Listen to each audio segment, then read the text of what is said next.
Welcome to the Creative Penn podcast. I'm Joanna Penn, thriller author and creative entrepreneur, bringing you interviews, inspiration and information on writing, publishing options and marketing ideas for your book.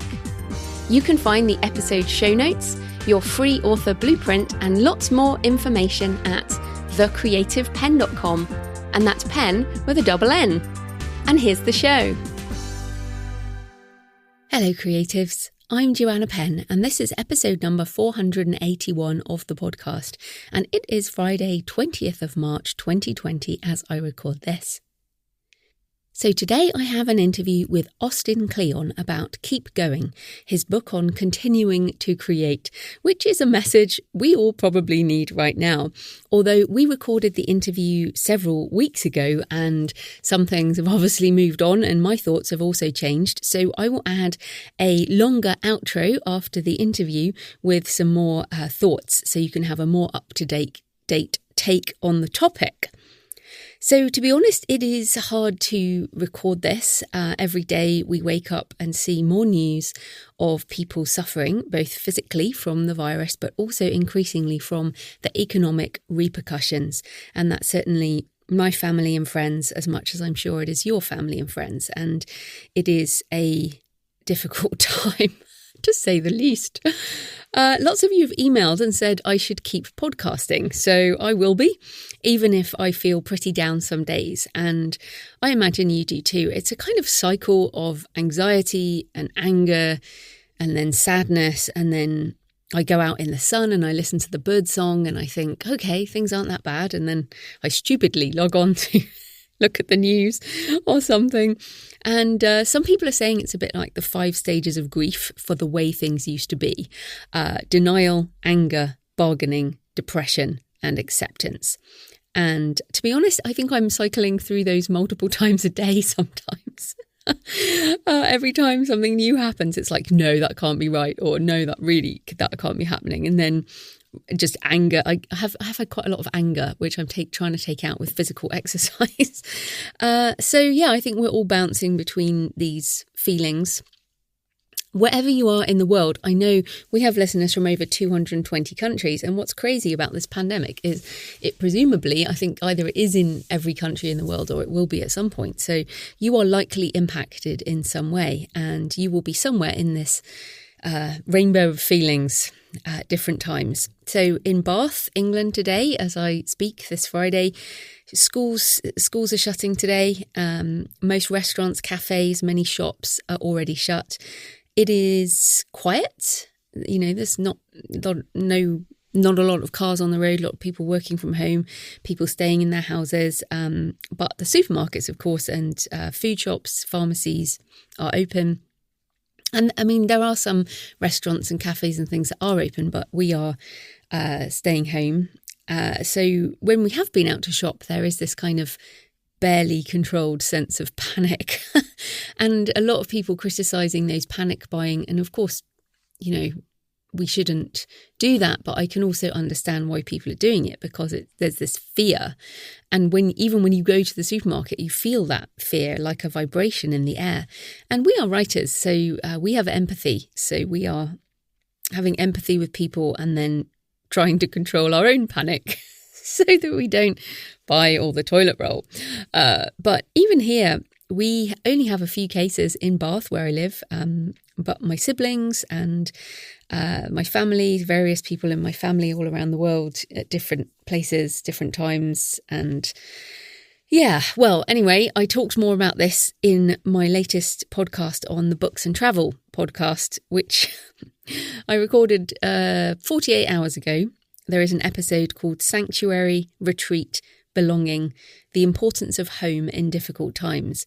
And I talk about my feelings around having an international family and how my husband, his heart is split across hemispheres right now because his family are in New Zealand and Australia, and how what is really important comes into focus at times like this. So go, if you want to hear my feelings on that, go and listen to the Books and Travel podcast. I am also I'll talk about what I'm doing on that side in a minute. But I've also done a YouTube video on tips for working effectively at home, which hopefully will help. Links in the show notes, or on my YouTube channel, youtube.com/The Creative Penn. I will be doing more videos in the coming weeks on various topics. So I have also been angry at myself, obviously angry at the world, but angry at myself for taking my life for granted, for assuming that everything would stay the same, for working on things that don't really matter in the grand scheme of things. So I've really been journaling a lot, and just there are things that I'm like, why was I doing that? Or why was I getting worked up about that when these are the things that really matter? But I have also been taking massive action in the last few days, because wherever you are in the world, I presume most of people listening, because of our age, we did go through the global financial crisis. And this may be a lot worse from what I'm reading in newspapers like the Financial Times and, financial papers. And even if people don't feel like, oh, well, I don't have stocks and shares, so I'm not affected by that. This is when people start getting laid off. And because of what happened to me in the global financial crisis, I didn't care about pensions back then or investments. I just cared that I'd got laid off. And I know this is happening already. Many of my friends have seen work disappear, literally just disappear, everything gone. And for my family and friends, I'm sure either you are in this position or someone you know is, and we are a global community, so we're hearing about it. And even if we're not suffering it ourselves, this is happening. But it is important to focus on what you can control. So that's what I'm going to talk about now. I'm not going to dwell on misery. You can do that on your own time. And I've been miserable on my own time. So this is your time. I am going to step it up a notch, and we are going to think about what we can control and what we can do. So first of all, obviously, try and do as much as you can to protect your health, and you will be doing whatever your health authorities tell you and listening to authoritative health professionals around social distancing and quarantining and everything like that. So I'm assuming you're doing that. You can control your behaviour and you're washing your hands, etc., etc. But let's talk about business. So I'm part of Christine Catherine Rush's Patreon account, Patreon. And Chris posts on chriswrites.com, Chris with a K, and KRIS writes.com. And I'll link to Chris's Patreon in the show notes, or you can just go to Patreon and search Christine Catherine Rush. But Chris posted an article. She always posts her articles to the Patreon first, and then they go out on the blog later. And this article was great. It came out this week, just as I was starting to go through my business and start to triage it. And Chris's article goes sort of a step-by-step process. So I would urge you to join Chris's Patreon, even if the article will be coming out everywhere, and it will be on her blog soon. And that actually is a good reminder that Patreon is a great way to support creators in the community, not just writers, but also anyone in the performance industry, musicians, comedians, anyone you appreciate in the creative industry. They may well have a Patreon or a YouTube channel or something that you could possibly support. Thank you to everyone who supports me on Patreon. That is really helping with making sure this continues as time goes on. But yes, so Chris's Patreon, essentially the first thing is to think about how things might happen and what you might need to do to protect your income and your lifestyle and your family. So, and I'll just talk about my situation, obviously, but hopefully these questions will help. So we already live a pretty basic life. We are child-free, car-free by choice. We have, we have a modest house. Our biggest expenditure is actually travel, which is now all cancelled. And I only have one trip that I had paid half of it towards, which I'm assuming I'm just going to lose that money, but really wasn't overcommitted on travel. My business is mostly online and global with multiple streams of income. So I feel like if it was just me and my husband, we'd probably be in pretty good shape. We also have cash buffer. things that mean we could make it through, mainly because of what happened to me in the global financial crisis. I already prepared for something like this, not in a over-the-top or even not over-the-top kind of prepper sense. We're British, we don't have weapons in the house or anything, but we do... because of what we went through in 2008, 2009, we definitely keep things pretty slim in terms of outgoings. But I also want to make sure I can support my family because I'm the eldest of 5 siblings and they are all freelancers, contractors. We also have various other people. I also want to make sure I can keep paying my freelancers, the freelancers I work with in the creative pen business, Alexandra and Dan and Jane and other people I work with. I want to keep paying people because cash flow needs to move in order to support the whole ecosystem, if you know what I mean. So everyone needs to pay their bills. So if we can all keep some moving in the supply chain, then hopefully that will help. Now, of course, book sales, and especially online book sales, so print bookstore book sales may be severely impacted, and we are very likely to see impacts on Barnes & Noble and other physical, specifically physical bookstores. Online book sales may even go up. So our ebook sales, audiobook sales, print on demand, that should all go up.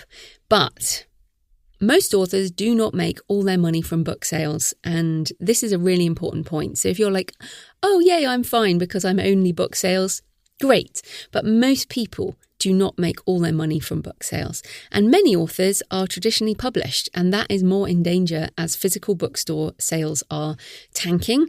The book fairs, literary festivals, even traditional media like going on TV or having interviews like that, all of those things are traditionally published authors' sort of mainstay of promotion. So, that's also, I've already had notifications from authors whose books are being delayed. So their publication is being delayed because bookstores are closing and publishers are just going, well, what's the point in putting the book out now? And it's possible that those authors would be waiting on money from publication. So let us as indies be very aware of our traditionally published friends. And if you are traditionally published and you're listening, then now might be a really good time to start writing things you can publish indie. And when I'm laughing, I hope you realise I'm laughing because it's difficult to do anything else. I don't want to cry on my podcast, to be fair. Yes, so we can say as indie authors that if we control our own IP, we can publish globally and we can market online and we have things in place. So we are in a good place. So let us try and support other people by buying other things and paying freelancers and stuff like that. Okay, in saying that, let us also not assume that everything is just going to carry on hunky-dory and bounce back within a couple of months. I certainly think, because of my experience in the global financial crisis, it's an 18-month economic thing, let alone what might be happening with health-wise. So I would love for everything to be fine by July, which is what some people are saying. But I personally, I'm an optimist. I hope you guys know that. But I just can't see that happening. So I'm preparing for a longer financial downturn for sure. So first of all, trim any fat in your business and in your personal life. So for me, I have been getting rid of any recurring payments for online tools that I don't use enough. And there are a few of these, for example, like SEO tools, things like that I'm like, yeah, I don't really need that. So I'm getting rid of that. I have cancelled overpayment on our mortgage. So, we decided that we could put in a bit extra every month onto the mortgage. So I've taken that, stopped that. And anything where there's an outgoing that I don't have to do it, I'm stopping. I have moved to online physical training, which is cheaper, but also still supports my local businesses. And because I want to be able to pay my contractors as long as I can do. I've also moved to buying basic versions of foodstuffs instead of more luxury brands. And I'm literally embarrassed to say this. Probably the other thing that I do spend money on is coffee. And I have an Nespresso machine at home and I get the pods. And now I'm like, okay, I guess it's time to move to instant coffee. So, it's more what I don't want to do. And this is where I am on this. I don't want to think 4 months down the line, why didn't I do that? If I can give another £100 to my sister or, support my nieces or whatever. That's kind of how I'm feeling on it. I have also put books and travel on hiatus. In terms of interviews, I have 2 more pre-recorded interviews to go out, but then I'm going to be doing some of my own more memoir writing, which is what I intended in the first place. It's just kind of fallen by the wayside because it costs me money to do a podcast without sponsors or Patreon or anything. So I'm stopping those. I'm keeping that podcast kind of going, but it will be mainly personal and it probably won't be every 2 weeks. It might go to once a month, for example. For this podcast, as long as I continue to get corporate sponsorship and you wonderful patrons for the show, I will continue with interviews and will continue personally regardless, unless I get sick, of course. And if I get sick, there is a contingency plan in place. So don't worry, you guys are my community. I'm intending to be here. So once you've gone through the sort of trimming the fat side of things, then it's a case, and I laugh because some days I'm like, yeah, I'm going to finally lose the extra 5 kilos and skip lunch and fast more. And then, 10 minutes later, I just want to binge eat Cadbury's cream eggs. So you're probably in the same boat. And there just seems to be no shortage. There's shortage of toilet paper, but there's no shortage of Cadbury's cream eggs. I mean, seriously. Right, so you've cut that stuff and now you're going to add more cash flow streams. And this is where you can have a look at what you've got and many of the things I've talked about. And there's a new course up on multiple streams of income. And one of the things is selling direct. Now, I've been talking about this for years, so have a number of people. But now I think selling direct is coming into its own. So those of you on my email list would have gotten my quarantine offer this week. Essentially, if you go to my store, payhip.com/The Creative Penn, links in the show notes, you can get 50% off my ebooks and some audiobooks, including audio for authors, which is still not on Audible, if you buy direct from my store using the discount code quarantine, all caps, and you'll get 50% off. So what I did was I was like, okay, how do you get money immediately for potential issues? You can sell direct. This only works if you own your own rights. If you have your own, you have the right to do that, which you don't if you're traditionally published and you've signed licensed your rights away. But also if you have an email list or a way to reach readers. So I have a blog post on this with everything you need to set up direct sales. thecreativepenn.com/direct sales. Links in the show notes. So the reason selling direct is so amazing is that the money is in your bank account within about 10 minutes or a couple of hours at the latest, certainly within 24 hours. Now, that is crazy because if you self-publish through Amazon, Kobo, Apple Books, everyone else, you're going to get the money 30 to 60 days later. If you are traditionally published, it might be months or possibly even years after you finish the book. So we can basically put money into our bank account within 24 hours by asking readers to buy direct from our store. Plus, you actually have the email of the people who bought, so you can develop a relationship with them. I think that we have, I said earlier, I'm angry about the things I've taken for granted. I've had direct sales set up for years and I just let it trickle in. And my main thought was, it's fine. I don't need to push direct sales because people buy on the store that they want. I had never really thought, what is the best thing for me? Because if you actually yes, and I know some of you are thinking, but what about the rankings? Obviously, if you buy a book on one of the stores, specifically Amazon really, then other people might see your book because it's gone up the rankings. Now, that is fair enough. But the other thing is, what if you want the money immediately? And what if you want to create a relationship with a reader, which you don't necessarily have when you sell through these stores? Now, I'm not saying I'm stopping selling on the other stores. I'm certainly not. But in this situation, this suddenly became, it's like the penny dropped on direct sales. It's not just for readers who are in countries that can't use many of these online bookstores. This is also a way that readers can support you and get a good deal in the process. So I'm super thrilled about this. The penny has really dropped for me on direct sales. And now I'm always going to push direct sales at launch because over time I care less and less about rankings and things like this. I look at launch day and then I stop looking, to be honest. And I know I'm in a position where I've built my base following for a decade, so fair enough.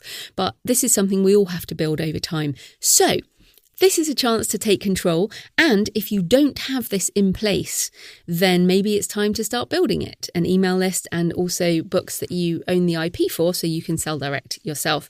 So thecreativepenn.com/direct sales, links in the show notes. You can find that blog post or buy direct payhip.com/thecreativepenn, discount code quarantine, all caps.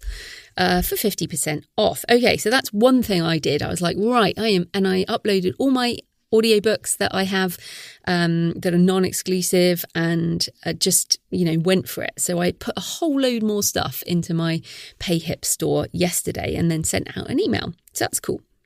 Obviously, if you can write fast, then now is a great time to double down, especially if you're working from home or, you're finding you have more time to write. Even if you write slowly, now is a good time to write more.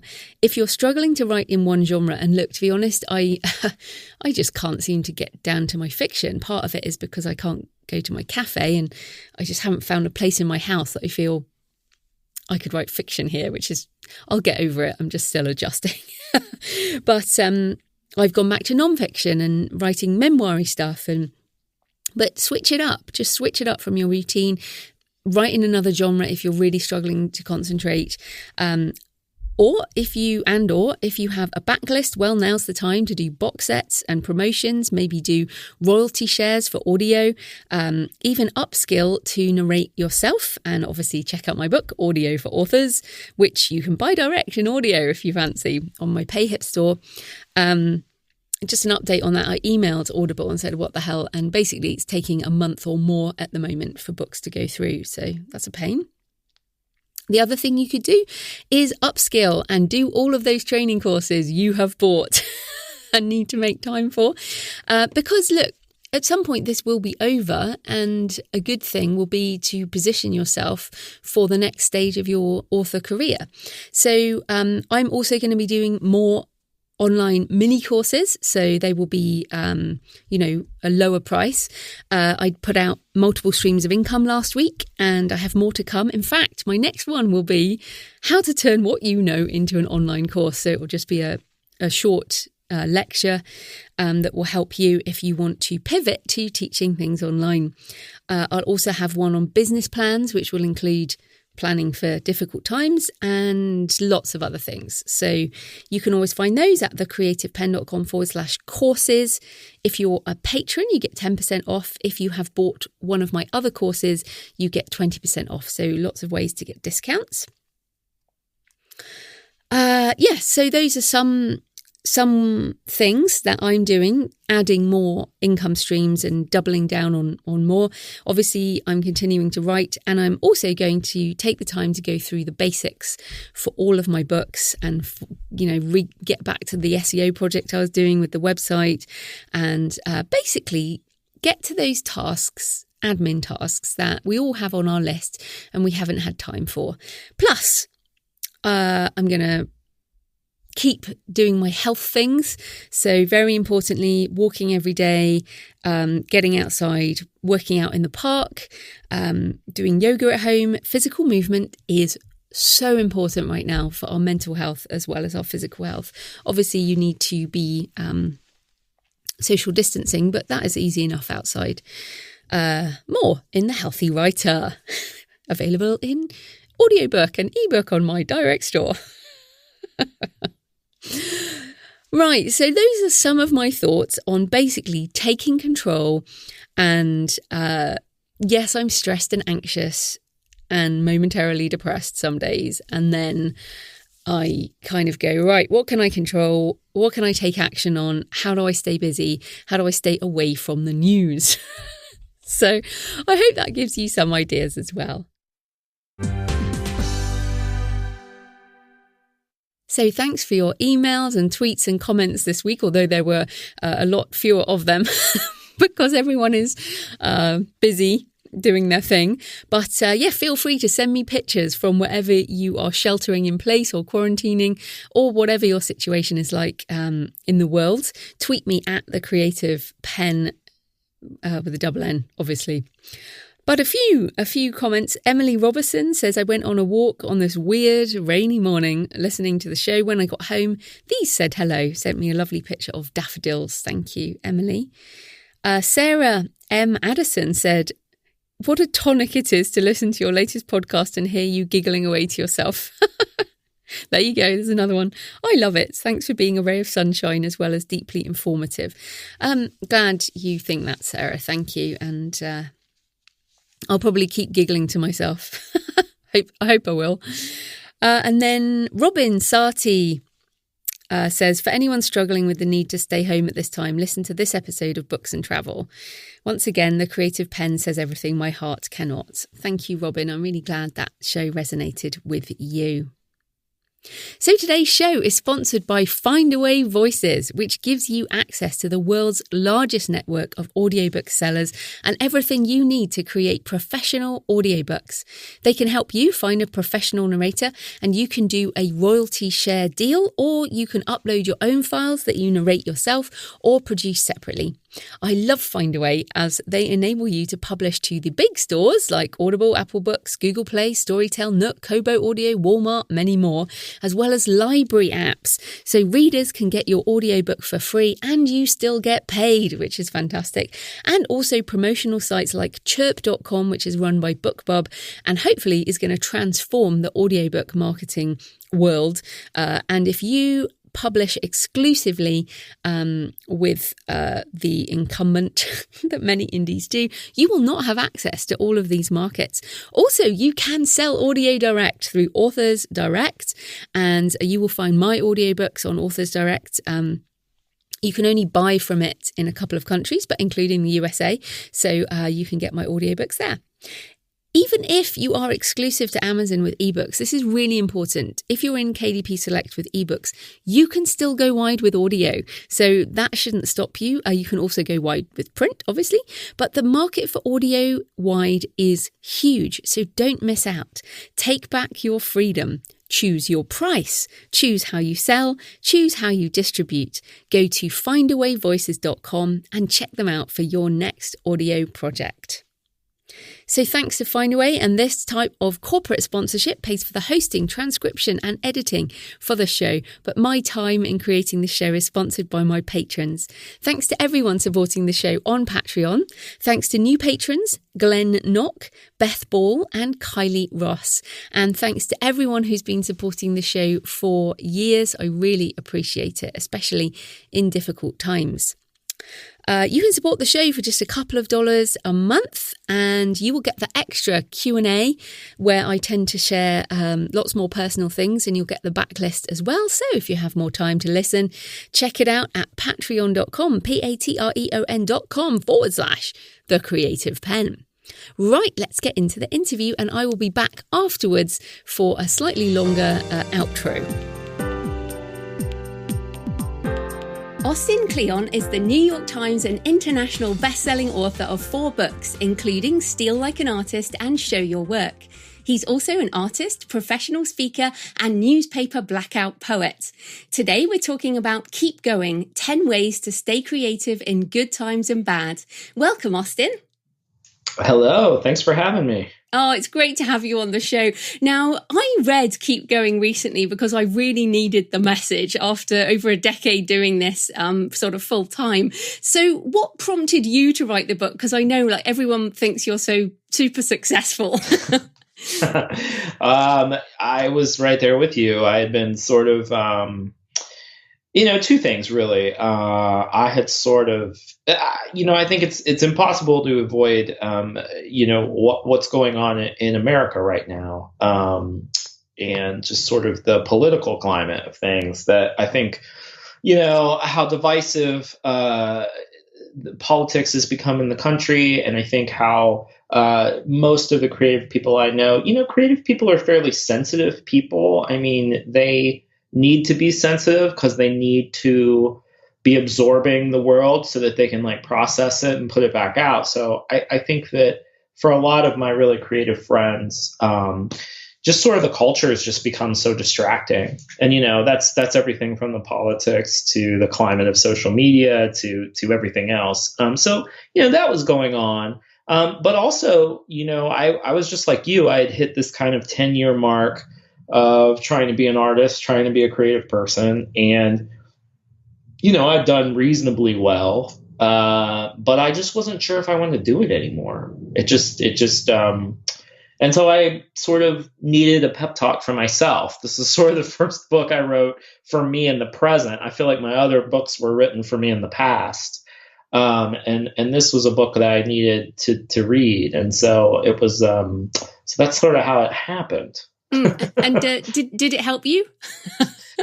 I think so. I think that,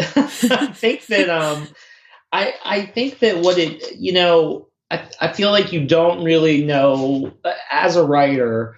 I think people have this idea that you have ideas and then you just need to get them down. And I think that's that can happen as a writer. But I think most of the time when you're really writing to discover what you think in the first place. You're really writing to think. And I think that is sort of the case across a lot of creative disciplines, is that you don't really know what you're doing until you're doing it. You don't really know what you think until you've made something. And so I think for me, every book is a sort of, I sort of discover a little bit more about myself. But Keep Going was a book that was not only helpful to write, but it has been helpful to go back to it. I feel like every time it's hard when you write a book because, I always joke about when you execute something, it's sort of dead to you. Mm. Like I love that word execution. People are like, we got to execute this project. It's like, and then it will be dead, But I always feel like after every book, you've been there and done that. But this is a book that sort of remains relevant in this terrible way. I want the book to be irrelevant. I want to not be distracted. I want to not be despondent. I want my friends to be the same way. But it's just sort of the times we're in. So it helped me to write it, and it does help me to read it. Yeah, well, I've still got it on my desk. So, I mean, I look at it. I wonder also about the 10-year itch. I wonder, in any career, and they talk about that in terms of relationships or anything we do, when you've done it for a decade, you wonder where to go next almost. Yeah, I mean, the one thing I have had friends tell me about the book is that it actually functions as a little mini poster. Like you can have the book on your desk and it just tells you keep going, and that's good enough. So Yeah. I like that. I mean, I do think there's something about 10 years. I mean, obviously it's an arbitrary number. Nature doesn't think in tens or anything, but I think I feel like, if you've had a hot streak, for example, I'm thinking about all the musicians I love that they had about, the Beatles were only around for like less than 10 years. I mean, the first Beatles record, I think, was 62 or 63. Of course, they'd been playing for a long time before that. But like, the last Beatles record comes out in 70 and then they break up. And, that's not even 10 years. And so in some ways, 10 years is a good run. But there seems to be something about 10 years where you have to either take a break or you have to reassess, or something new needs to happen. Of course, the thing that the people I was looking to when I wrote this book were artists like David Hockney, or there was this really great string of what I call senior citizen artist documentaries that came out over the past years. There was like Bill Cunningham, the photographer, Bill Cunningham, New York. There was Joan Rivers' Piece of Work. There was, and then there was the David Hockney had his wonderful retrospective. So I was really looking up to these. These were the artists I was looking up to. I was really looking up to these people who had somehow managed to, regenerate over time and keep a long career going. Because that was the real question for myself. It was really one of stamina. Like, how can I keep doing this? How can I, keep on? And I think what's really funny is, like, after I wrote Keep Going, it was sort of interesting because it sort of tied up this trilogy of books. And I think it freed me up now to really figure out what's next for me. And that's what we all sort of wish for, right? Is that moment where we do get to ask ourselves what's next. Yeah, absolutely. I do want to mention also that Paul McCartney is still going. So right. I mean, he's one of those older creative artists who is just super creative. But coming back to the art, you collage. I love your blog. You share pictures of your collages and the art that you do, and of course your cutout poetry is how you got started. So how do you? And you talk there about writing to work out what you think. But how do you know when to create what? When you go to your desk, how do you know, right, I'm going to write, or I'm going to collage, or I'm going to do poetry, or I'm going to create something else? God, that's a great question. I just try to go with what's exciting me at the moment. Like, I haven't made a blackout poem in probably a couple of months. But right now, I got really into blind contour drawing, which is, it's when you draw something, but you keep your eye on the subject and not on the paper. So it sort of loosens you up. It's this exercise in looking, and your drawings come out and they're really wonderful and weird and interesting. And there's this sort of moment after you're done with the drawing where you get that sort of aha moment of looking down, and it's really addictive. But I've been doing those for the past week or two, and that just kind of came out of nowhere. And I'm just sort of like riding that wave of interest until it's done. And then I'll probably skip over to something else. But I don't really know what I really have is what I have in my process is I almost have boxes to fill. That's the best way I can think of to say. It's like so in the morning. So basically, I carry around this pocket notebook all day, and I just write down all my stupid ideas in there, and I draw things, and I'm just writing in this notebook all day. And then when the morning comes around, after we sort of gotten the kids to school and that kind of thing, I sit down and I have a diary that I work in, and I usually do something visual. So I'll either do a collage or I'll do a drawing or a comic or something, and then I'll fill like 3 more pages of writing. And that's sort of the time where I'm looking back on yesterday, but I'm also like kind of working on what I'm thinking and that kind of thing.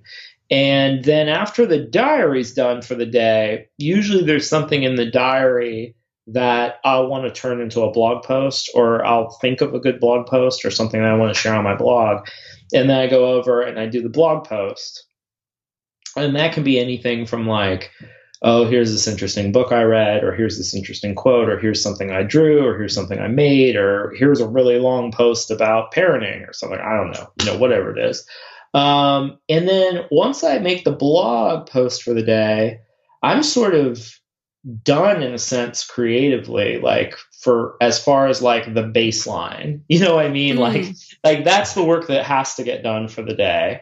And I just sort of work that way every morning.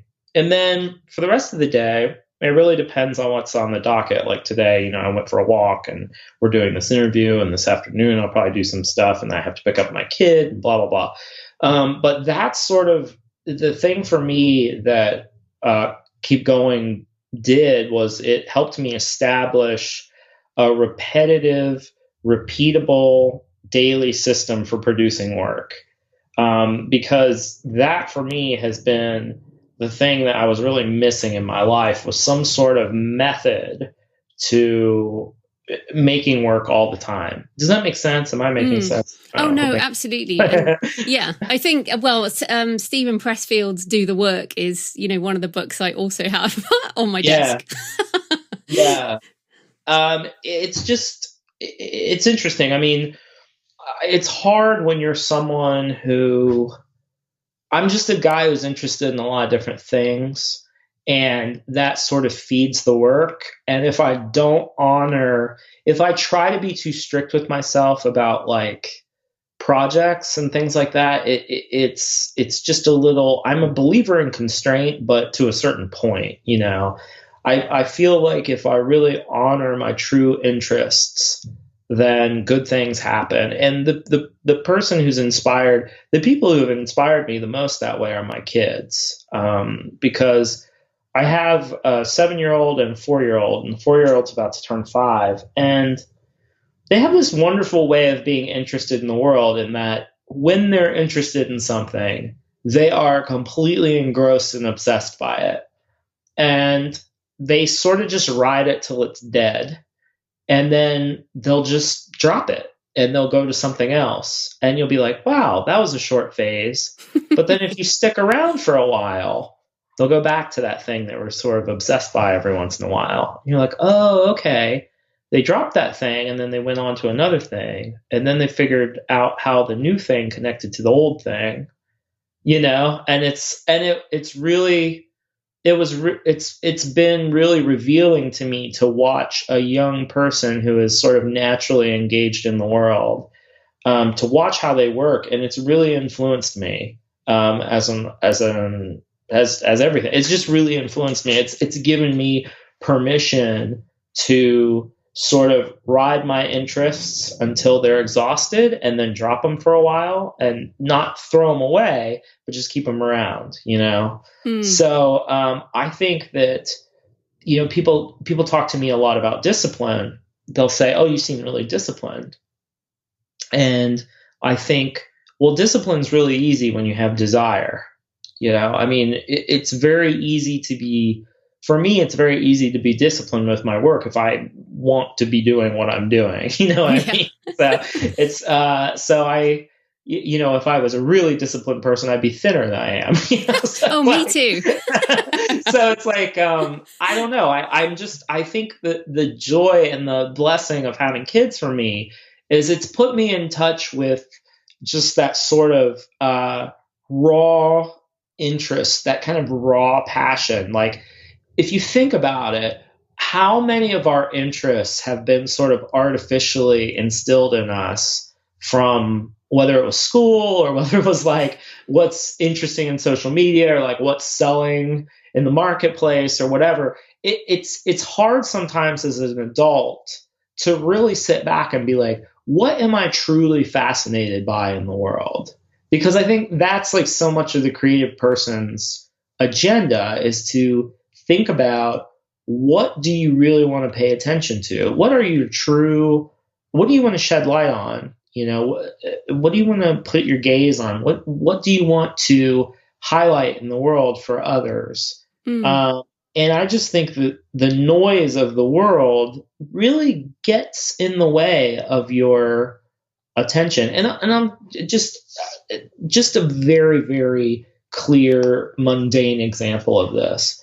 When you use the internet, for example, my default mode for the internet most of the time now is I open Twitter or Instagram. Like, hey, let's see what everyone's talking about. It used to be that the internet wasn't that way for me. When I went on the internet, it used to be like, what am I interested in for the day? And I would type in to the search box.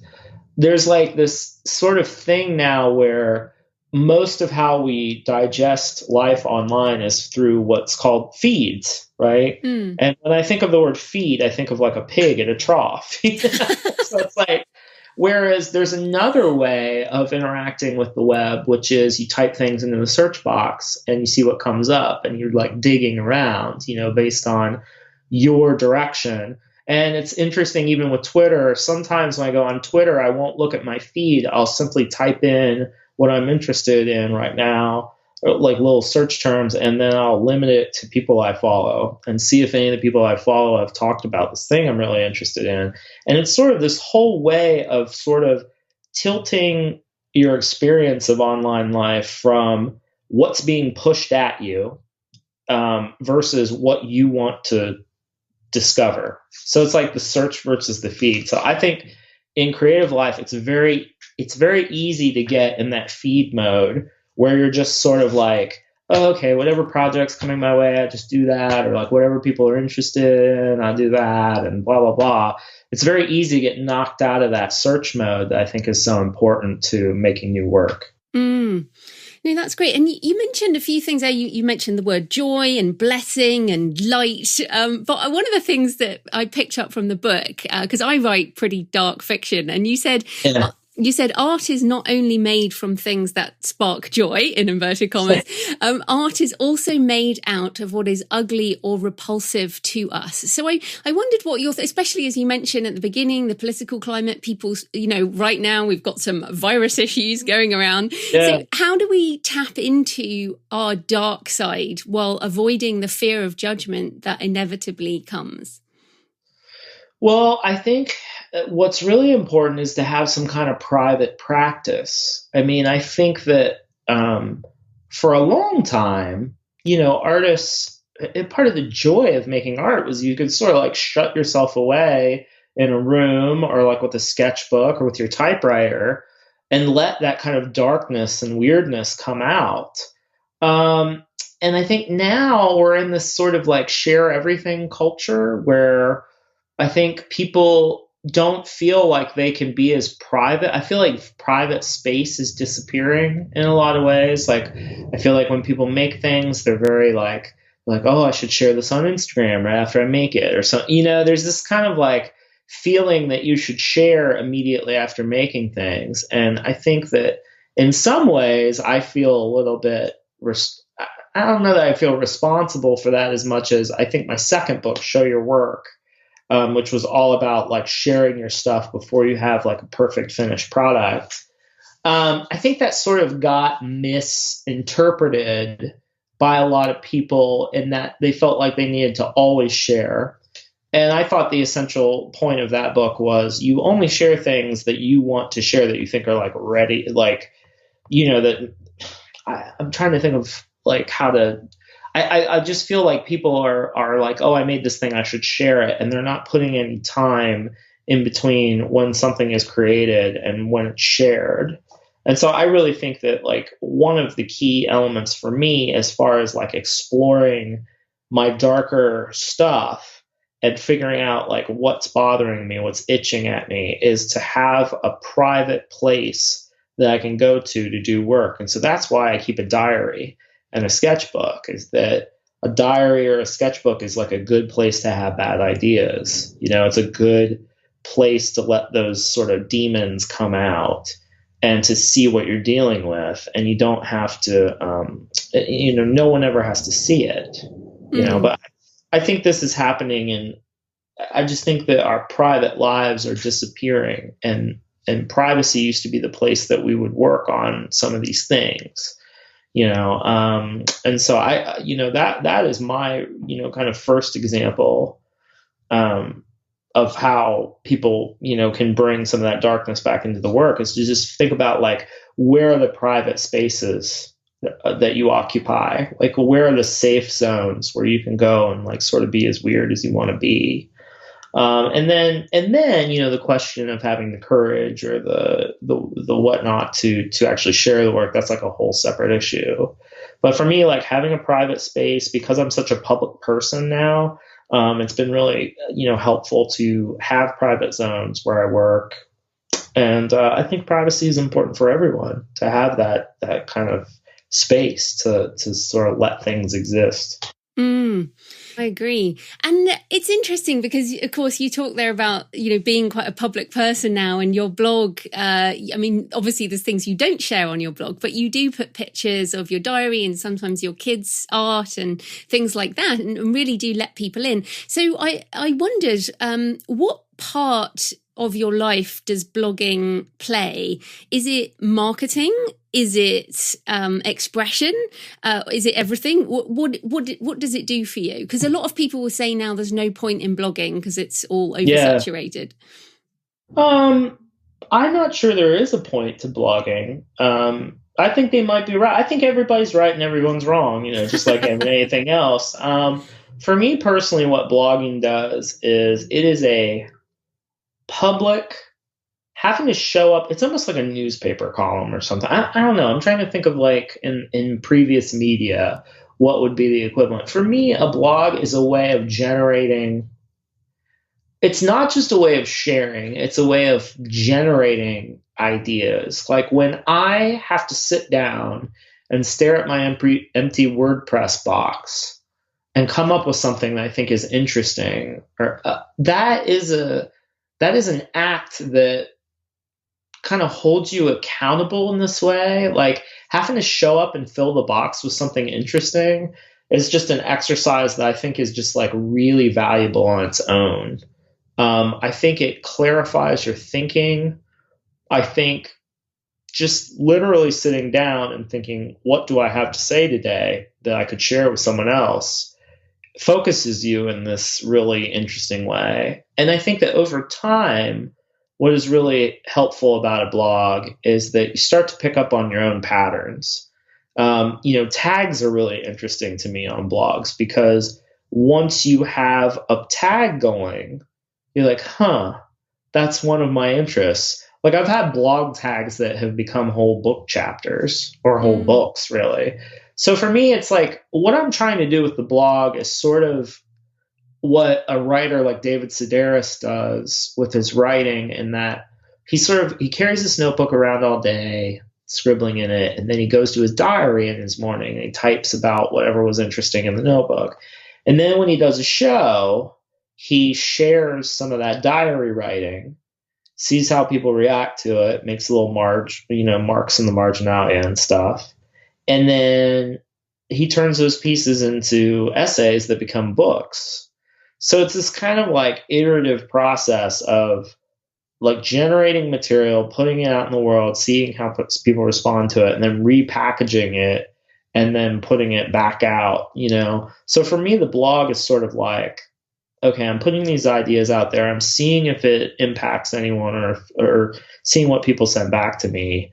And then I'm kind of like gathering these thoughts over time into something more coherent that I'll then put in these books. So like a lot of, if you're insane and you want to go back 10 years in my blog, you could find a lot of material that makes its way into the books, but I don't Keep Going would not exist if I hadn't started daily blogging again. I forgot to mention that. In October of 2017, I started going back to the blog every day and writing there every day. And the thing that I found really interesting about frequency, and by frequency I mean something like the dailiness of the blogging, is that I used to wait until I had something to say to blog. But I've noticed that by going to it every day, the quality of the posts, the number of good quality posts actually rises by doing it every day. Mm-hmm. There's a great story in Art and Fear, that book by I'm going to forget. I think it's Ted Orland and David Bales, but. Yeah, they did this book called Art and Fear, and there's an example in there where there's a pottery class, and half the class is told to just make the best pot they can, and half the class is told just make as many pots as you can. And the people in the group who were told to make as many as they could, they ended up producing more better pots or better pots than the ones who were told to make the best pot. So like, so I think I got that story right. But that has happened to me. It's like frequency is very important. Like going like in dailiness and just doing the same thing over and over tends to get better results than to just like work on one thing endlessly. I mean, a musical example of that for me is someone like Prince, who at the kind of peak of his career was like recording a song a day. I mean, he was, 83, 84, the music was just like pouring out of him, and he didn't really have time to be if you listen to some of that Prince stuff from that era, it's pretty rough. Like sonically, I mean, it's not like perfectly engineered or anything like that, but the songs are incredible and the music's incredible because he was just recording every day and just making stuff. He was making so much stuff that like they couldn't put it out, quick enough. That's why he had to like, you get me talking about Prince, I'll talk forever. Prince has that effect on people. I don't know if you noticed this. There are no like casual Prince fans. Like once you get into Prince, it's kind of like consuming. But Prince, then he has to. That's the reason Prince had to make up all those different bands, like The Time and like the Vanity Six and stuff. Is because he had so many songs, like he couldn't release them all by himself. But the thing I learned from it is like if you work every day, just by the law of averages, you'll produce good stuff. You might make 30 crummy poems, but then the next month you'll make one good one, and then you have a really good poem. I mean, it just seems to that I found works better than the opposite, which is to just slave and only work when you're inspired and only work like on things in big bursts and stuff like that. Yeah, and well, you've mentioned. I mean, Prince is incredible. Although one thing he never got right was doing a will, which obviously, right. Yeah, he's a big lesson learned from him. But which we're all benefiting from. Oh, absolutely. Because the cash out from the estate's been fantastic. There's all this stuff that's coming out, so it's a good time to be a Prince fan or a new Prince fan. Indeed. Well, I wanted to ask you then, because obviously that the art you're creating every day isn't necessarily monetized in any way, to use the term. And another quote from the book, which I liked, was, "Things can get very, very tricky when you turn the thing you love into the thing that keeps you and your family clothed and fed." And many people listening want to be full-time writers, but it is difficult. So how do you keep art, things you create just for the hell of it, and business in balance, given that you have kids and a family? One of my favorite poems is this poem by this guy named Kenneth Koch. It's called "You Want a Social Life with Friends." And I won't recite it, but basically what Koch says is you can have work, family, or friends, pick two. He's like, there's enough time for work and family, and there's enough time for work and friends, and there's enough time for friends and family, but there's like not enough time for all three. And of course that's seasonal, but like for me right now, like I'm thinking of that line that Nick Cave says in Moonstruck, "I have no life." It's just, it's like it's family and it's work. And that's the season we're in as a couple, is there's only time for the kids and there's only time for work. But as far as like making a living, and I mean, this is so, the making a living thing is so dependent on what it is that you do, what your different income streams are. For me, for example, like I don't consider, it's interesting because people will talk to me about, oh, you make a living doing what you love, you make a living off your art. And I'm like, well, actually, I don't make a living doing what I love. I make a good living doing, making byproducts out of what I love. So what I mean by that is the books are not art. Like there's artfulness in the books, but when I make one of my books, for example, I am thinking of it as a product. I'm thinking of it as a book that I'm trying to do something in the books. I'm trying to do something for the reader. And they are not like, I do not consider them works of art. They are the byproducts of me trying to make art for myself. So I'm sort of like packaging the byproducts of that experience into something that I can sell to people. And the same is true of when I give a talk.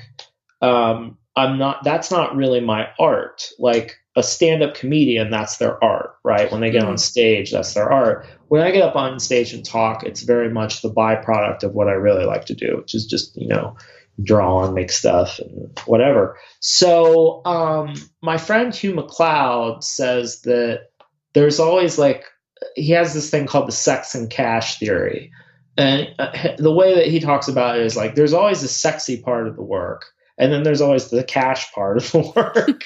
So it's kind of like, the sexy part of my job, the diary and the blogging and the like making stuff, that's not really, I don't really monetize that, everything else is like the stuff I make money off of is like packaging, like I said, the byproducts of that process.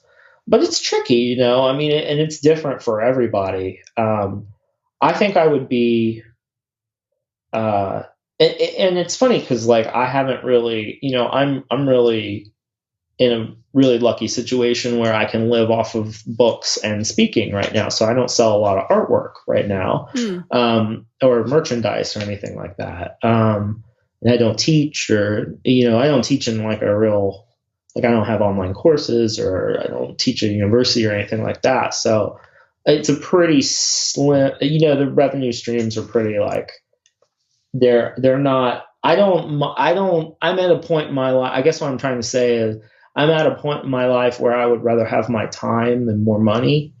I'd rather be around my family more. I'd rather, have a smaller house and then, try to maximize profit or whatever, but that is seasonal, I don't want to get off track here, but I think everything is just dependent on, it's so dependent on model and so dependent on what you would want to do. I mean, I try to remind people all the time. I'm like, look, I love poetry. That's something I'm really, that like a lot of my heroes were poets, and no one, like hardly anyone statistically has ever made a living off of poetry. Like all of my poet heroes had day jobs, or they had like, wealthy families or some sort of, income coming in.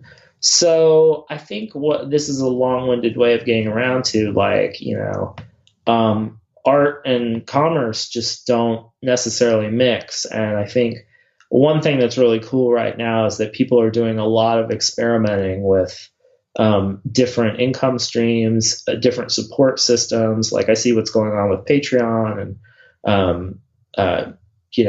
how people use Kickstarter and stuff like that. That's very interesting to me.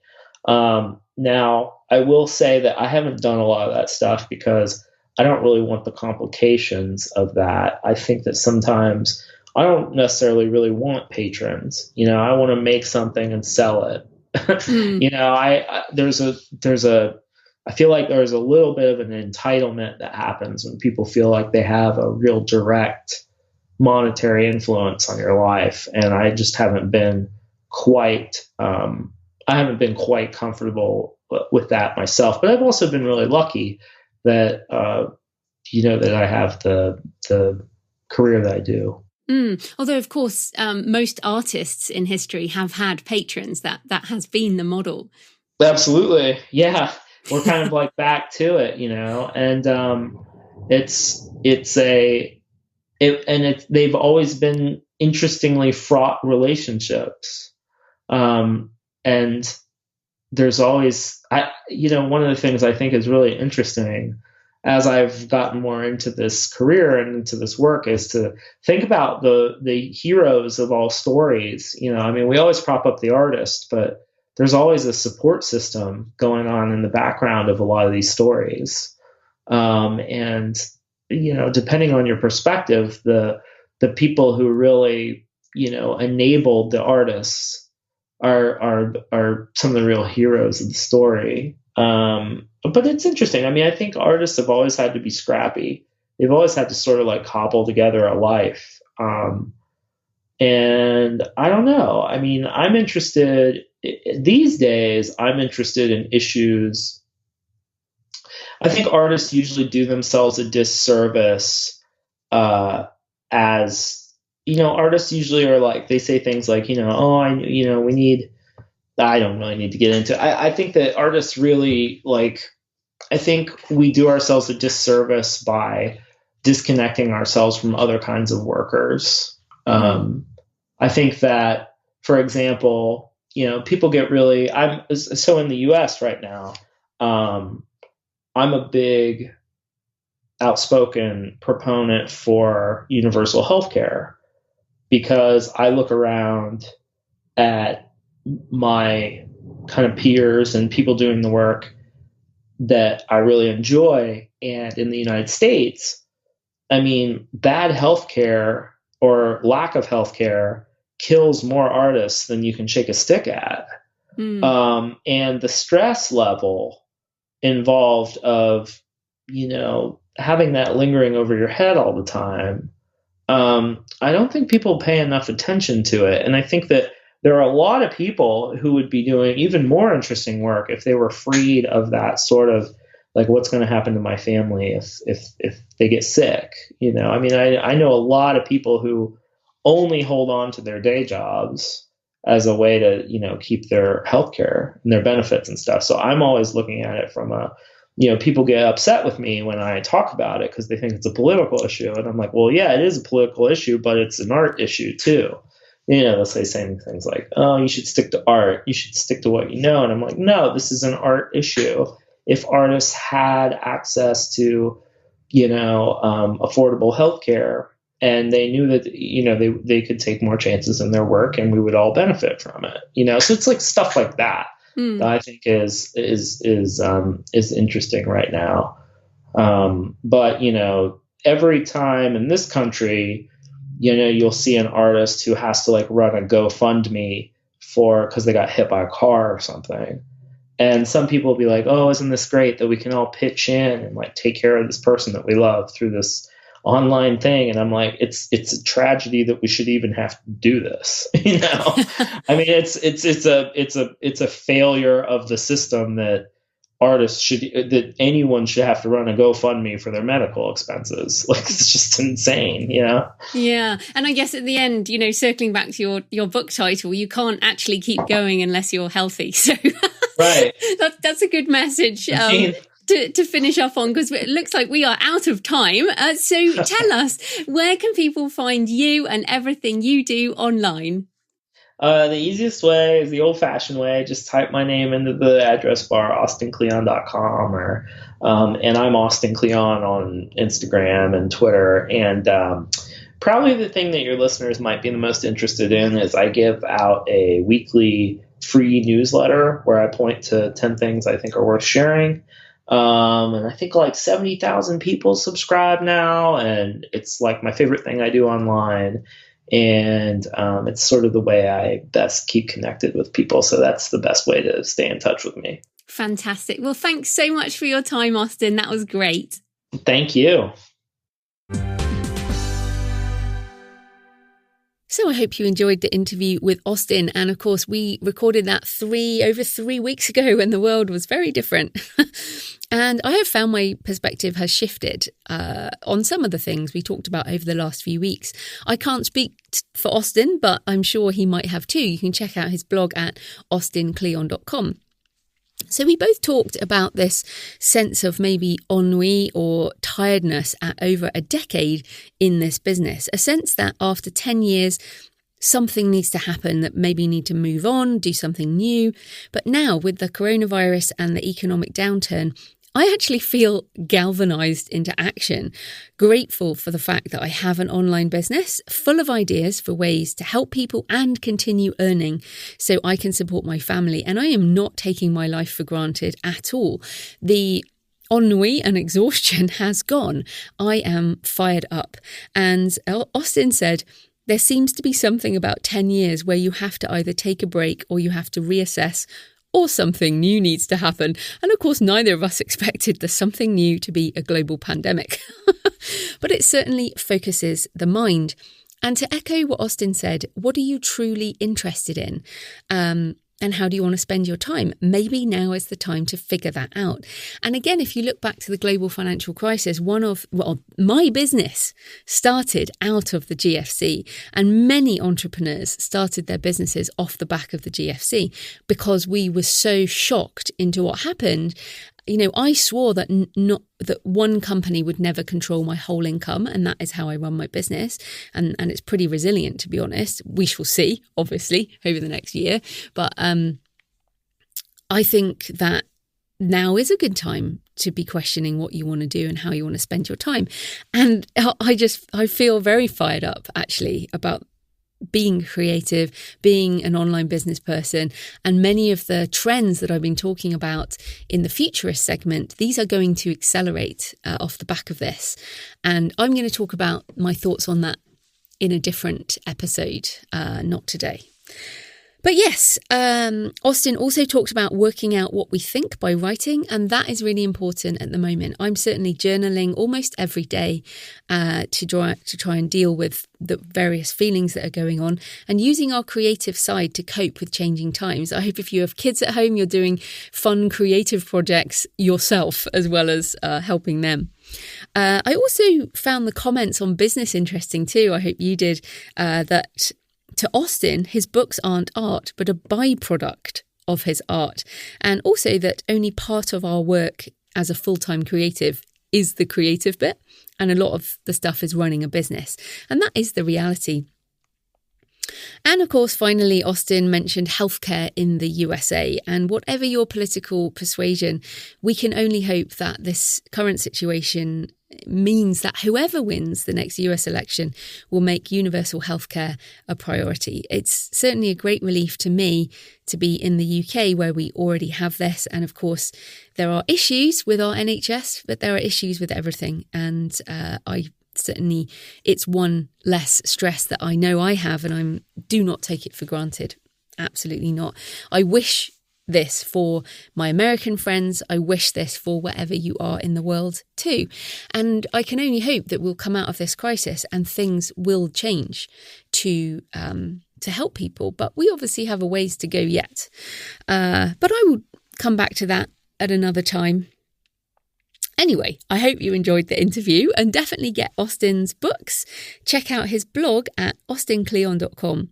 So next week, I have an interview with Mark Leslie Lefebvre about getting your books into bookstores and libraries. And I've been preaching this for a while now, but right now people will need libraries more than ever. And we talk about how you can get your book into libraries, but also so it's free for readers, but you can also get paid. And of course, you can get into libraries through Draft Digital for ebooks and Publish Drive and Smashwords and places like that. And also Findaway Voices for audiobooks. I think the libraries are more important than ever right now, to be honest. And of course, you can get my ebooks and audiobooks on your library system. Just request it on your app. And I guess with bookstores, we shall see where that is after a while, but it will be interesting to hear from Mark. And of course, you should be able to order books from your local independent bookstore by phoning them up, or hopefully they have a website where you can order books. So hopefully the bookstores will come back at the end of this. Right, so that interview with Mark is coming up next week. Stay safe, stay sane, happy writing, and I'll see you next time. Thanks for listening today. I hope you found it helpful. You might also like the backlist episodes and show notes available at thecreativepenn.com/podcast. You can also get your free author blueprint at thecreativepenn.com/blueprint. If you'd like to connect, you can tweet me at The Creative Penn or find me on Facebook at The Creative Penn. See you next time.